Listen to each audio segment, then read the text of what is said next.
Hello, I'm Bob the Booker and welcome to my channel. And today I just wanted to go over some of my favourite books from across the year. And it's been a fantastic year of book releases. There are so many books that I've absolutely adored, from small indie presses to some of the big name ones for, authors who are very well established, releasing other books in their series and all that kind of jazz.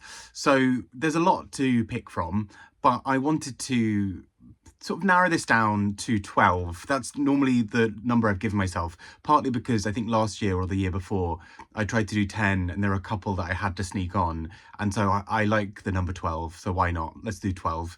And yeah, I'm going to talk a little bit about these books. They're in no particular order.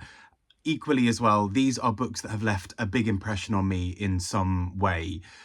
There may be other books that on a technical level maybe I almost wanted to put in the list or whatever, but these 12 I think are the ones that have left the biggest imprint on me across the year and the biggest impact, and the books that I just really want to shout about. So without further ado, let's get talking about some of those. First up, I may as well get it out of the way because it's the book that I've been talking about ad nauseum all year, and if I were to put favourites of all books I've read this year, this would probably be the one.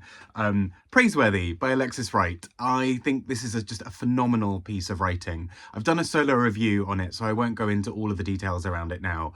But I think what's so special about this book is the way that it invents its own rhythm and language to explain the points it's going on about. So the core idea of the book is that it focuses a lot on Aboriginal Australian folk, and particularly there are a series of slightly absurdist things happening, but in many ways it's grounded in a lot of reality as well.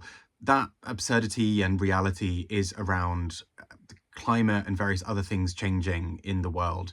And so the kind of absurdity comes from the fact that one person starts to see himself as being the sort of future prophet almost for what's coming next, and everybody else around him is trying to understand him on those levels, but also it's just a very odd world that these people live in many ways. And what the book does that I think is so exceptional is it takes the core part of that. It takes this idea of what it means to be foretelling a new world or the end of the world or what have you, and really looks at it through an Aboriginal lens, in the sense of how are Indigenous people in Australia treated and how might that shape what they do next. So some people might aim for a power that they've never had if they've felt particularly powerless over many years. Some people might try to do anything and everything to resist that. Some people might try to essentially get accepted by the mainstream and sell their own people down the river to be able to do so. All of these sorts of things. And in doing so, the book builds this rhythm and this language about how it talks about characters. People have different names and roles throughout the book and throughout various parts of what's happening. And it's just a phenomenal book. It's a really bold piece of writing. And there's a reason why it's been shortlisted and longlisted and has won so many literary prizes this year. It's just a phenomenal piece of writing, and it's so bold and daring and in your face, but equally not afraid to sort of step back and do some of the quieter, calmer bits of introspection. But it's a book that really provokes and challenges, and I think for that reason it's just one of the most exceptional things I've read. And so great that an indie press picked it up, because I think it's exactly the kind of book that I can see why some of the bigger presses didn't take a gamble on it, but this is a gamble that absolutely pays off, because it's such an exceptional piece of writing. Nothing like nothing I've really ever read before. Next up, we have another book by the same press, and other stories, and that book is Mammoth by Eva Baltasar, translated by Julia Sanches. And for size comparison, if you put the two next to each other, Praiseworthy is an incredibly, well, it's about 700 pages or so. Mammoth is 100 pages, and what this book is able to do in 100 pages is wild. So our narrator is a young woman, and she is in many ways a bit of a mess, really. She is at an odd part in her life where she's mostly seeking out quite self-destructive behaviors. She's a lesbian, but she keeps on flirting with men and trying to sort of have some kind of fling or whatever with them. She has some questions in her mind about whether she wants to have children, and this in many ways mirrors a lot of the rest of the triptych that Eva Baltasar has written, where it largely focuses on young women who are really trying to work out their place in the world, and a big part of that is also their thoughts around motherhood and what that looks like in terms of not being not settling down in some ways, or not having something that keeps you to one place. All three characters, or main characters across the triptych, seem to really want to have this freedom to go and do whatever they want to. And this comes out really strongly in this book, where there's a subtle tension in the background to this book of not fully understanding what she's going to do next, because in some ways she doesn't even know what she's going to do next. But what slowly starts to build is something a little bit more sinister and a little bit more terrifying, particularly when we start to think about her safety and her well-being generally. And without spoiling anything, this book delivers a bombshell on, I think, a few pages from the end, and does it in a couple of sentences and then moves on. And the way this book does that is utterly unbelievable. I mean, I really struggle to put in words how this book is able to do that, because I reread that sentence several times to check that I hadn't missed something major there, or like that I hadn't, misunderstood it. Something quite dramatic happens in a really small amount of words, and the emotional weight of that in this book is really heavily felt. I just think this is a phenomenal piece of writing.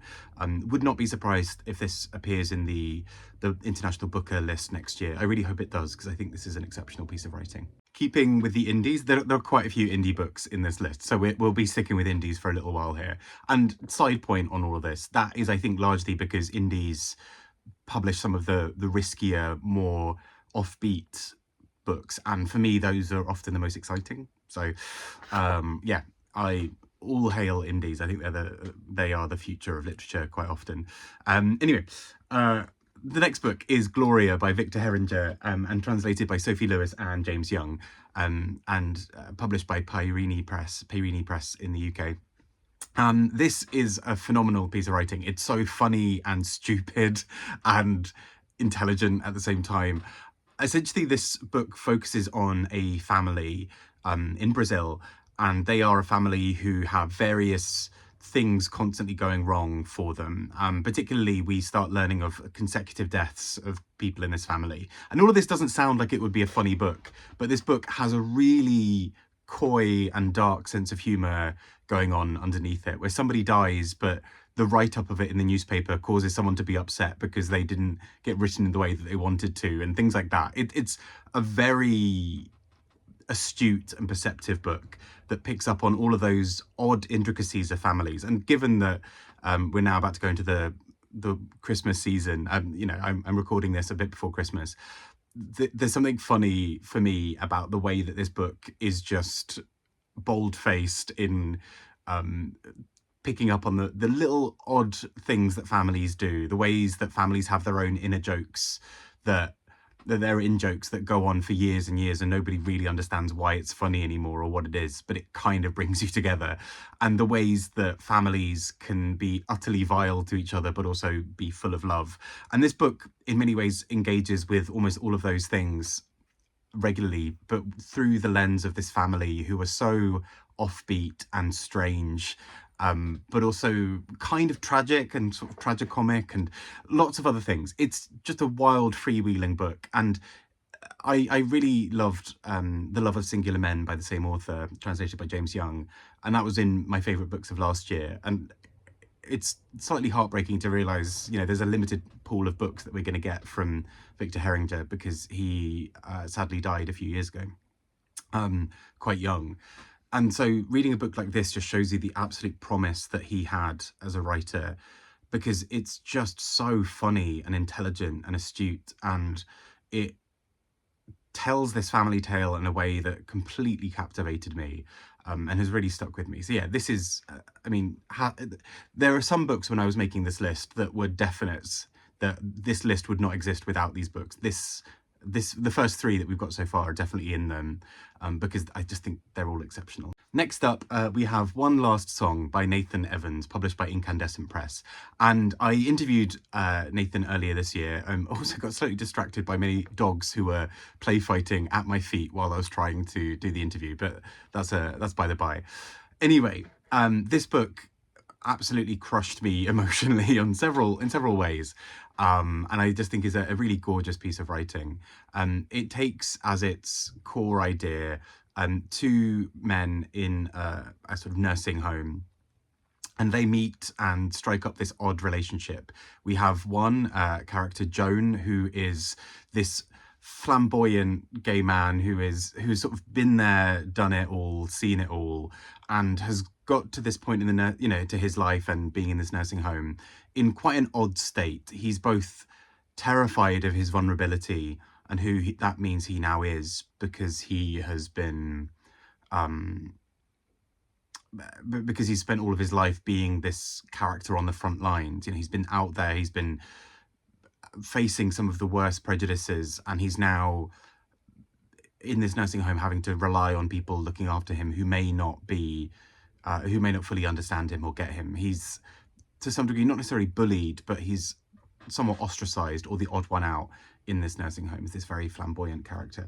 And the other guy, Jim, is a man who has spent a large part of his life closeted and or kind of hidden away, and in many ways represents another version of being a gay man, in the one of, let's not make too much of a fuss about it. Let's be very quiet. Let's be understated. Let's never mention it.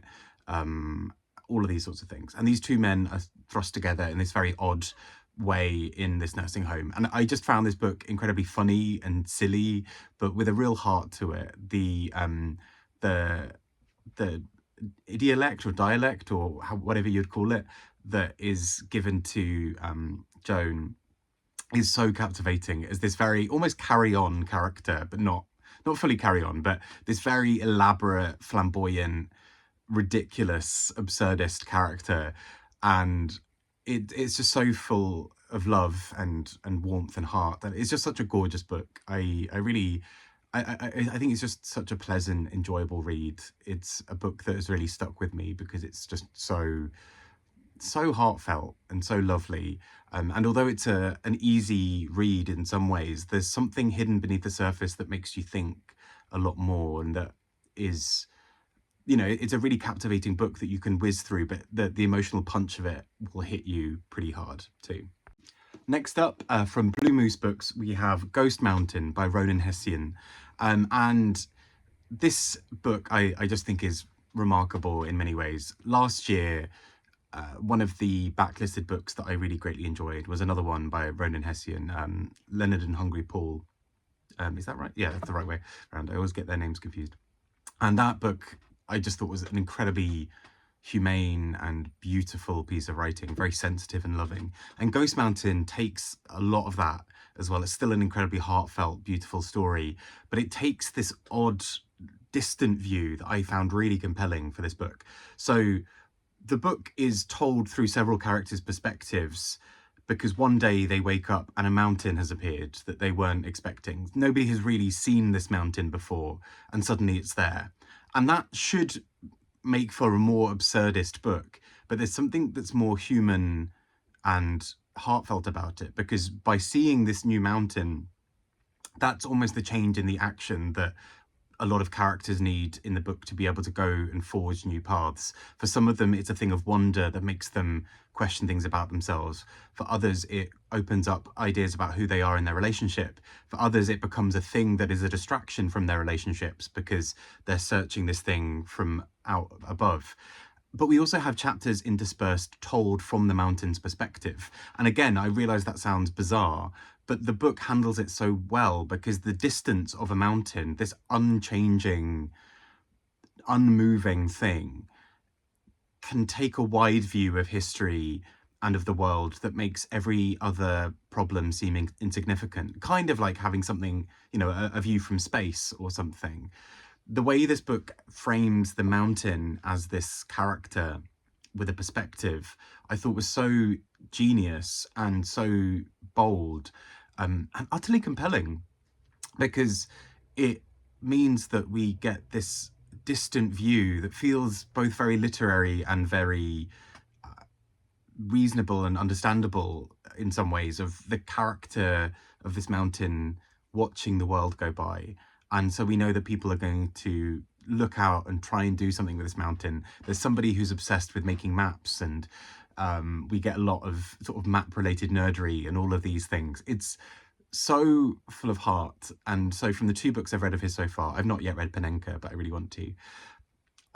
There's something about the way he captures the human spirit that I think is so utterly fantastic.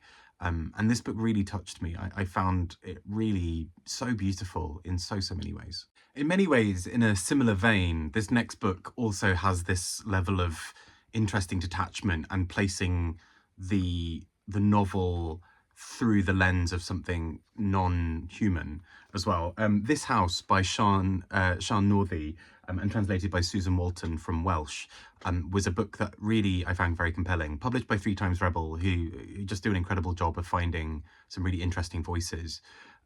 This book I just thought was so clever and so beautiful in many ways.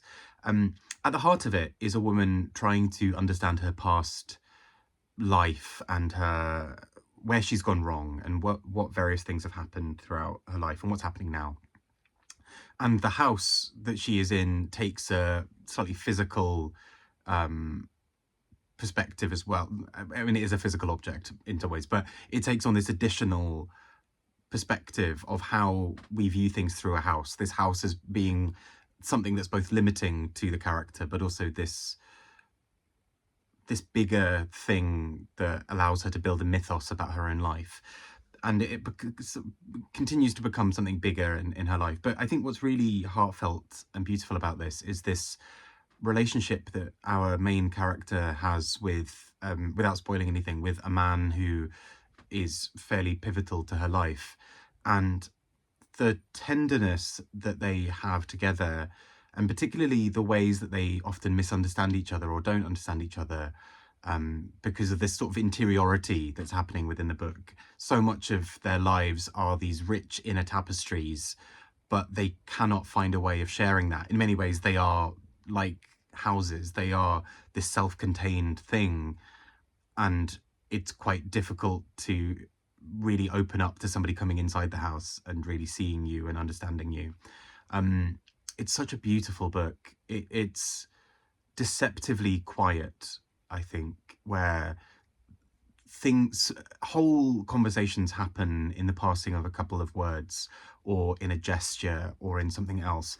And the observation of that in the book is so deft and clever that, you know, somebody just walking in and giving a nod just unlocks this whole body of conversation. I just think it's a really beautiful book. It's so tender, and I just think it's wonderful. Next up, we have a book by one of my all-time favourite authors, Ali Smith with Gliff. This is part of a 2-book series or collection, with the second book coming out in 2025, which is connected but in a different universe, and that is Gliff, Glyph. And you'll notice automatically from that there is something to do with wordplay going on.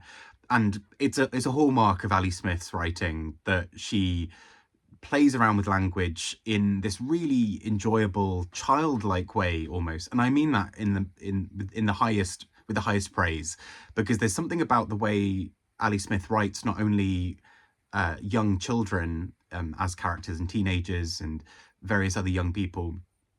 There's also something about the kind of ludic quality to her writing, this playfulness, this eyes wide open imagination that is so fascinating to me, and I just find utterly compelling in her writing. And in Gliff, what this looks like is two young teenagers who wake up one day and a large amount of things have changed in their world and in various things around them.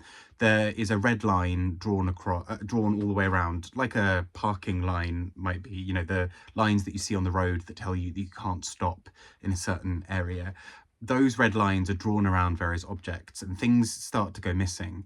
And this book starts to become quite dystopian in a way that we see that there's something nefarious going on at the heart of power in some ways, whether that's a governmental thing, whether that's state control and state surveillance, lots of things. And these characters, these two teenagers, these siblings, have to work out how to exist within this world.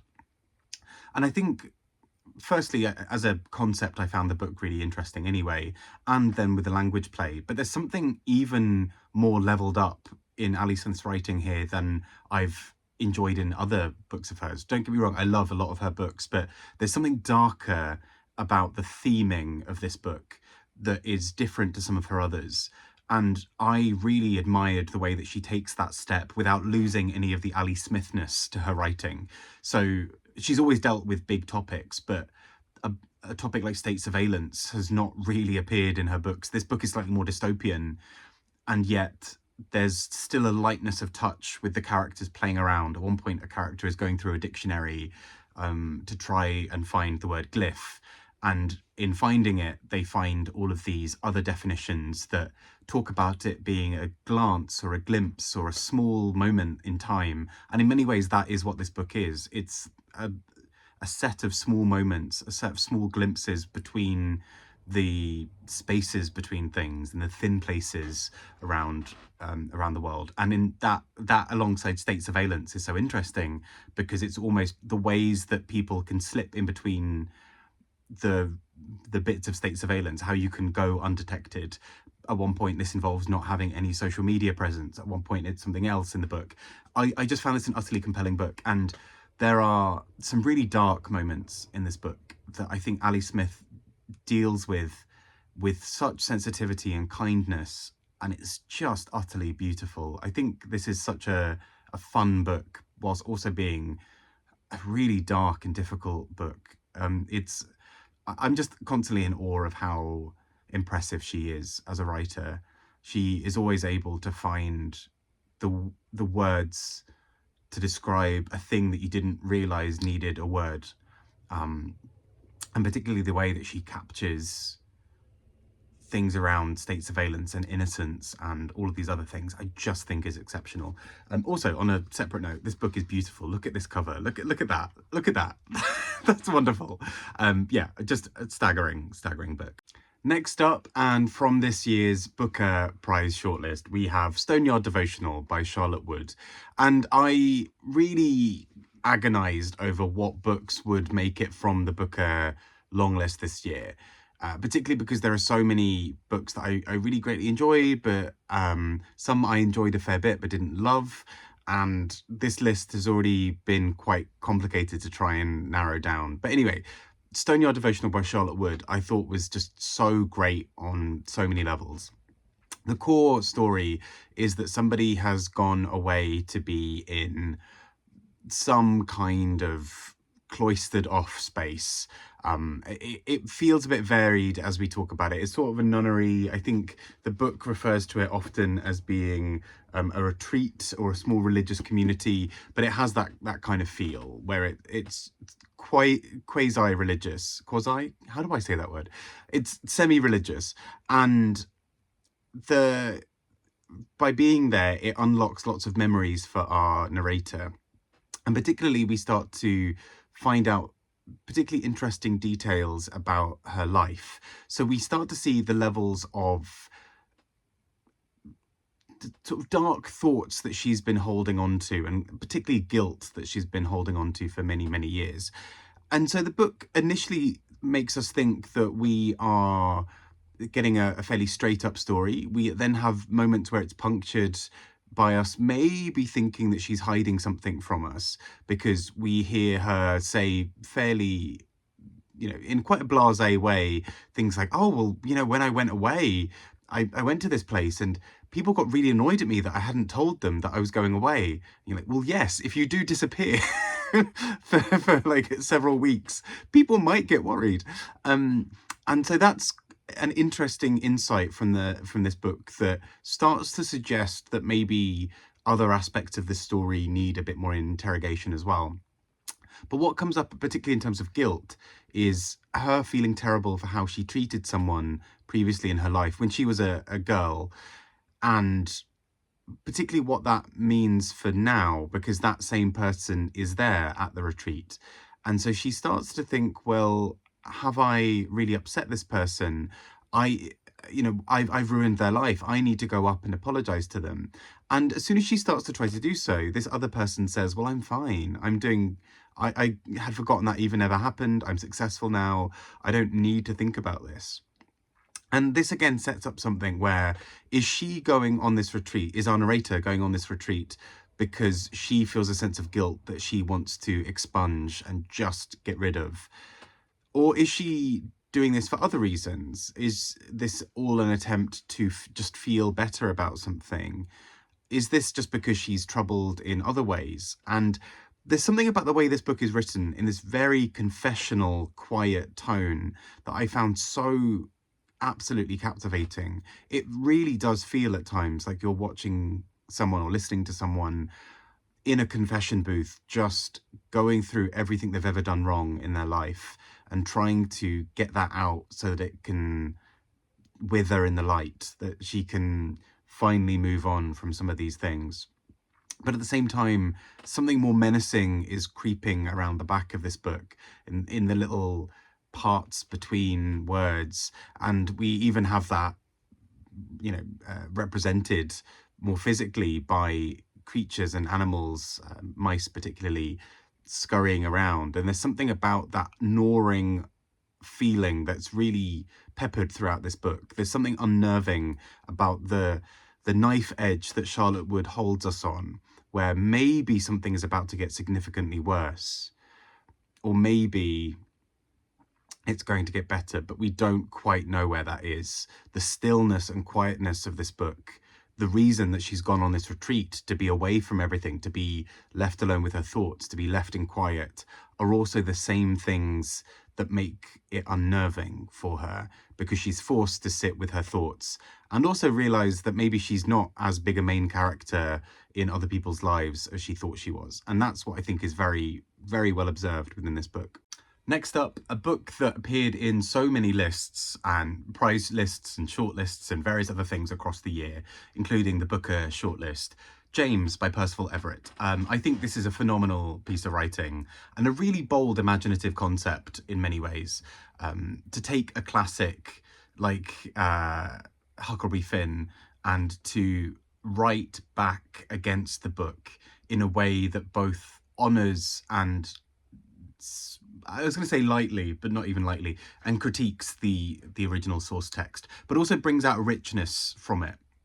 So in Huckleberry Finn, we have a runaway character called Jim. And Jim is largely in the book a somewhat distant character. We get some bits of, we hear him speak, we hear various things about him, but in many ways he is a person described to us. There's an arm's length from him, and there is still something in theory radical about the way he was presented at the time, that giving a black character some speech was more than many other authors were doing, and particularly giving him a sense of personality and character as someone to root for. But what I think James does that's so exceptional and so clever is to really build on that, but also critique that initial idea. So it essentially understands that we're settling for just a talking black character is not enough. We actually want to understand a bigger set of this character's life, but equally in understanding who this person is, we need to let them speak for themselves, and they can't just be a figure there who is saved by somebody else. They maybe need to be able to do other things themselves. All of that sounds like a very heavy introduction to this book. And actually, I think the book, as well as dealing with hard topics, is incredibly funny and clever in many ways as well. So James, as we're presented with him instead of as Jim, is a character who we get this much richer inner life for. We suddenly understand a lot more about what he's doing. And particularly, we understand that he is far more ahead of the game in knowing what's happening than he's given credit for in the original book.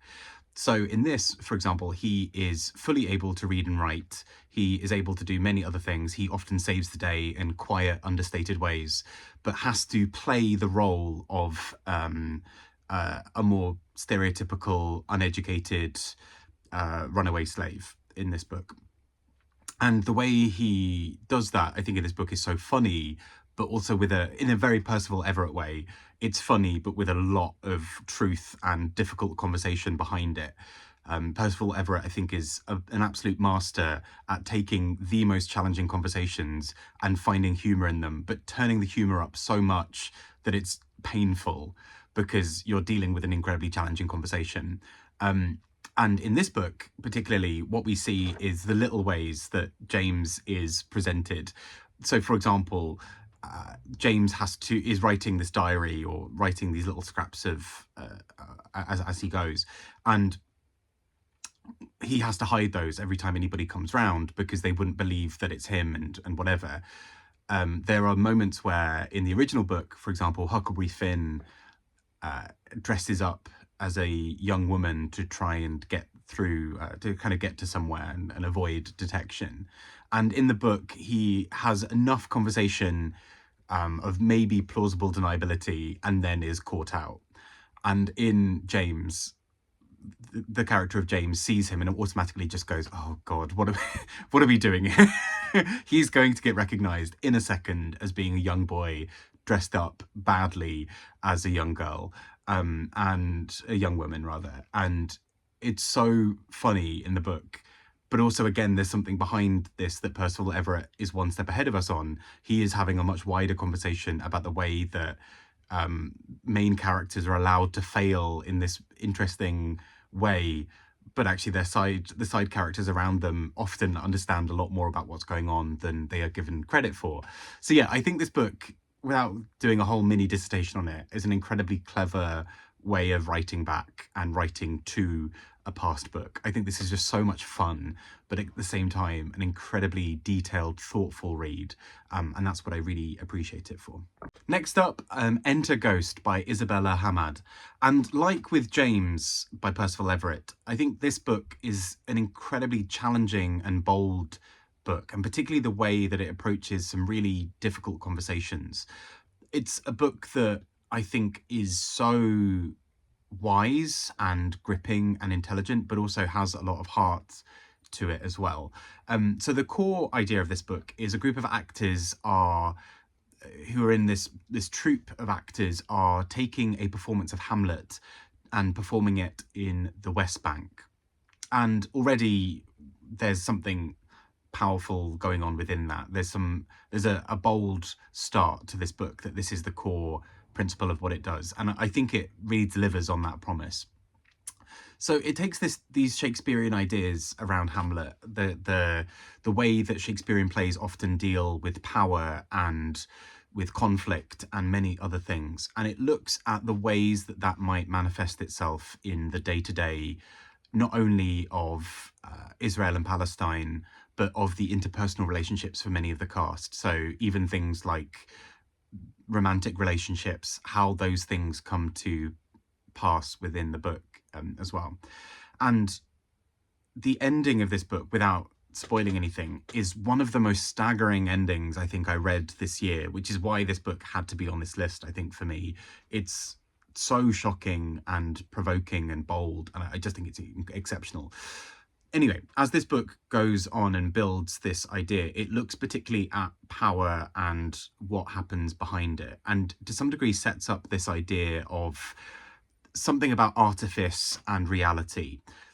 And without going into, again, a full dissertation here, the idea of power is something that is both bestowed upon people as a role and because of certain circumstances, but is also something that can be challenged or taken away. And in the presence of a Shakespeare play, Shakespeare often quite likes to poke fun at these bits of power, that somebody who has power because they're a king or whatever might also have exceptional amounts of weaknesses that mean that they are just a person. and they in any way at any time could be stopped, but their role as king means that they are uniquely positioned to have a certain amount of power and to command people around them, but that power can be taken away. And this book, I think, really exceptionally examines that through a socio-political lens of the power that is bestowed on nations or on aspects of nationhood, and the ways that that can be challenged, but also the ways that parts of this are just artifice. People are people, and nobody is directly above one another, but there is some way that we have given power or accept power or see power as existing within this. The book, in my solo review of this, I think I do hopefully a better job of explaining what I'm trying to say with this. But the book, I think, is exceptional in the way that it takes this core idea of a Shakespeare play and the way that Shakespeare pokes holes in the idea of power, and it applies it to roles like, for example, a police force or a security force, to the very idea of a play. If putting on this play in the West Bank is controversial to people, is that because it punctures some of their own ideas of power, and all these other things? I think the book deals with difficult conversations through quite a bold and interesting piece of framing by putting this play at the heart of the book. So I thought this was really exceptional and really clever. And the ending, again, without spoiling anything, the ending of this book was so gripping and bold for the way it does this, because it leaves things not necessarily on a cliffhanger as such, but it pokes holes again in many ways at what you might come to expect in a book, and how we can play around with these things, how we play around with the idea of who wields control where, what it means to provoke someone. If somebody can be provoked by the smallest gesture, were they ever powerful, or were they ever as secure in their thoughts as they were before? So yeah, this book is a lot, but I think a really exceptional one, and I love what it does with this play around power and artifice. I think it's really exceptionally done in that sense. Next up, a book also from the Booker long list, and one that I really would have loved to have seen on the shortlist. I think it's a really great book. My Friends by Hisham Matar.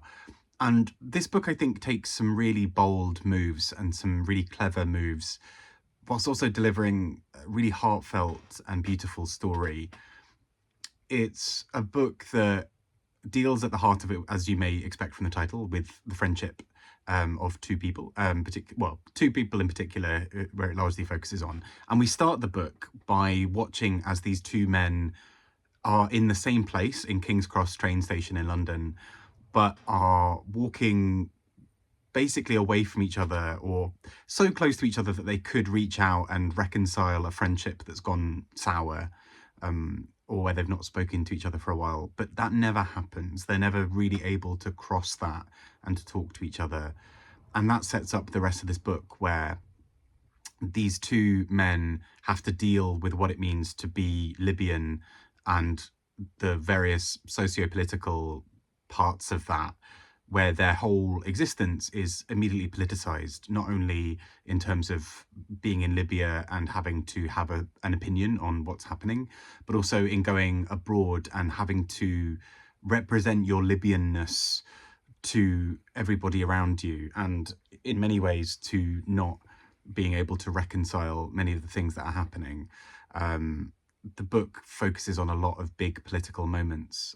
There's a protest, there are various fallings out, there are lots of moments of conflict, but all where it feels almost as if there's a curse that's been put on them from the beginning, and they are playing out their fate to get to what's coming next. And so a big part of that is, if I move to the UK to study, I'm always going to be this outcast as a Libyan and never feel connected to what's happening in Libya, but I also need to do that for my safety. And then any Libyan I meet out in the world is either friend or foe immediately, and all of these things happen. I think this book is an incredibly complex and detailed book, and the more I think about it, the more I'm surprised this wasn't shortlisted, because I just think it's a really clever piece of writing. But it's just, yeah, it's really beautifully done. There are various moments in this book that were real political events, so such as a protest that happened in London where things turned a bit, not necessarily turned nasty, but there was also an attack on an embassy another time, and all these things that have happened. And the book draws this line from that to these characters and how they are in the current day, and trying to understand who they are when what was home is maybe unrecognizable in many ways. So yeah, a really beautiful book. And a few people, when I mentioned reading this, suggested reading The Return by him, and I really think that's a great accompaniment to this book, where many similar things happen, and when you realize just how much Hisham Matar was drawing on his real life to be able to pull this book out. Really clever book as well, and I think, yeah, so heartfelt and beautiful. Last but certainly not least, we have The Extinction of Irena by Jennifer Croft. And this book I absolutely adored. I did a solo review on it because I just really loved what this book was doing.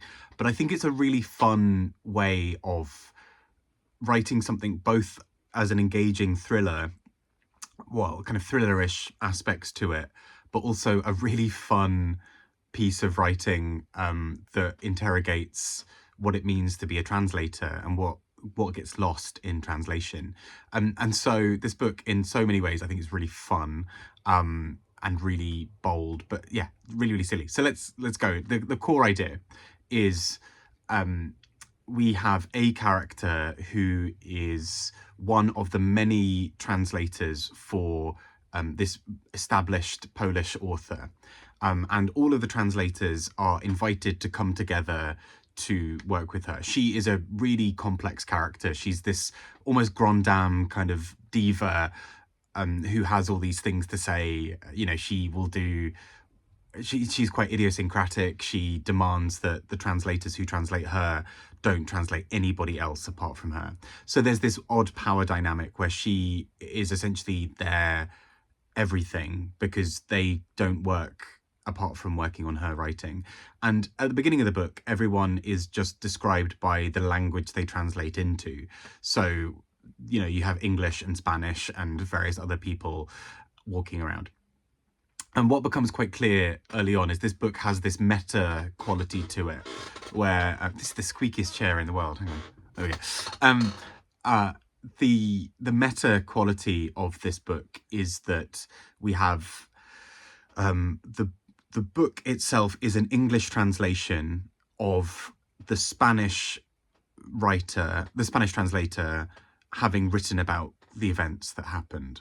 And so the book is peppered with footnotes from the English translator saying, what the hell, this never happened. What is she talking about? Actually, it's really unfair that she said this. And you can tell that English and Spanish, as the book goes on, do not like each other. These two women have decided for whatever reason that they hate each other. And the book is just barbed comments passing between them, where, for example, the Spanish translator will say something like, oh, and then that English woman walked in and she was just awful and she was screaming and she was being hysterical. And the English translator in the footnotes is just like, so actually that never happened. Actually, Ellen, it's very funny and really silly. But the book then, as a result, is providing a critique of what translation is, that translation is in many ways reliant on somebody picking up certain nuances and in some ways based on how somebody sees the world. And so this person, if it wasn't being challenged by the English translator, everything that the Spanish translator is seeing and thinking and experiencing would be the given set of facts about the event. Anyway, what goes on next is that the translator goes mysteriously missing, and all of the characters around her rally together the translators all rally together to try to understand what's happened. There's a bit of an odd thing because their power vacuum, there's a power vacuum now because their one and only, this person who they rely on for all of their work, is now gone. And they are both solving this mystery, but also trying to translate some other pieces of writing that she's written previously, which to some degree feels like a magnum opus and this big, incredible piece of writing, but is also something very different itself. And Jennifer Croft herself is a translator who's translated Olga Tokarczuk into English. And among many other authors, she also translates from Spanish. She's exceptionally talented. She's ridiculous. But Jennifer Croft, in some ways, has there's a funny angle that's also quite meta, because we know this person is not Olga Tokarczuk, but there's an element where we're being invited as the reader to think that that could be, because we know that Jennifer Croft translates Olga Tokarczuk. So there's something really funny playing out in this book. And I just found it utterly compelling and silly, but also very clever in the way that it examines translation and what it means to have a translation of a translation of a translation, or even the translation of a book that is someone's perspective of a moment that happened that might not have really happened, and where there are other things happening, and then what it means to become the author, to step in and become the voice that is being translated. There's a lot going on here, and I think it's so clever and fun, and I really love this book. So those are the books that I loved this year. And again, there are many books that didn't make this list that I still adored and think very highly of. These were the 12 that, to some degree, I suppose the reason they nudged themselves above the others was just the emotional reaction I had to them, or enjoying them in a certain way. There are many books that I think are exceptional that were released this year that are they're not amongst these 12. And there's enough where I could almost have done 25 and been very happy with those. But I had to draw a line somewhere. And even conceding it being 12 instead of 10 is kind of a testament to that, I think. But so many incredible books have come out this year. And again, I really want to just state how much I love indie presses. Like, small and indie presses and publishers do really an incredible amount of work with very limited resources to put out some of the most exceptional books, I think, that are out there. They are often much more daring. They are books that I think sometimes, they maybe only sell a couple of hundred copies, and indie presses take that financial hit. And in some ways, it's incredible that they still keep turning up day after day to put out books that are so risky commercially versus a big name author. And so I really commend them, and I think those are the books that spoke to me most this year, because I think there's something so distinctive about them that really appealed to me. And so I've really loved that this year with these. And it's been fun talking about them all on BookTube across the year as well. It's wild to me in some ways that I just get to do this every so often. I just turn on my phone. I mean, it's already on, but, open up the video app and start talking about some of these books, because there are so many books out there that I think are incredible and really deserve your attention. I'm almost tempted to sort of say some other books that couldn't quite make the list, and I probably will just say a couple here. A book like Playground by Richard Powers was so almost on this list. When I read it earlier this year as part of the Book Along list, it completely melted me. It's I had a really strong emotional reaction to the book at the end. I was almost in tears. I read most of it in only really a couple of sittings, because I was just so into it and really loved it. But for some reason, it kind of waned on me as the year passed. I still really love it. I still think it's a great book, but these other books have stuck with me for some other reasons. A few other books that I really wanted to mention and almost made it into this, but didn't. The Night Alphabet by Joelle Taylor. That was one that I put on the list and then took off the list and put on the list. It's in spirit. It's the 13th book on this list. And I think it's exceptional. I think it's a really bold, clever piece of writing. It's just the emotional heft of some of these other books hit me slightly more. I think also Oisin McKenna's Evenings and Weekends, I think, is great. I think it's a really bold and clever piece of writing. I think it's really fun, really interesting. I think, what else have I got on my little list here? This was about 20 or so, and it got narrowed down. Matar, I think, was also a really clever piece of writing. Spent Light by Laura Powson as well, really great. But yeah, I think these are the 12. I've gone back and forth on this, but these are the 12, I think, that I've really thoroughly enjoyed this year. And there are many other books that I've really loved. But these will be mine. The non-fiction video will be coming out soon as well. But in the meantime, I hope you're having a great break, or whenever you're watching this, I hope you're having a good time. I'd love to hear your thoughts on books that you've really loved in 2024. I mean, I've kept this fairly limited to just books that were released this year or kind of late 2023. But there are so many more of backlisted books and various other things that could be on this list. Anyway, I hope you're having a great time. I hope you've had a good 2024 and that 2025 is even nicer to you. Take care. All my best. Speak to you soon. Bye-bye.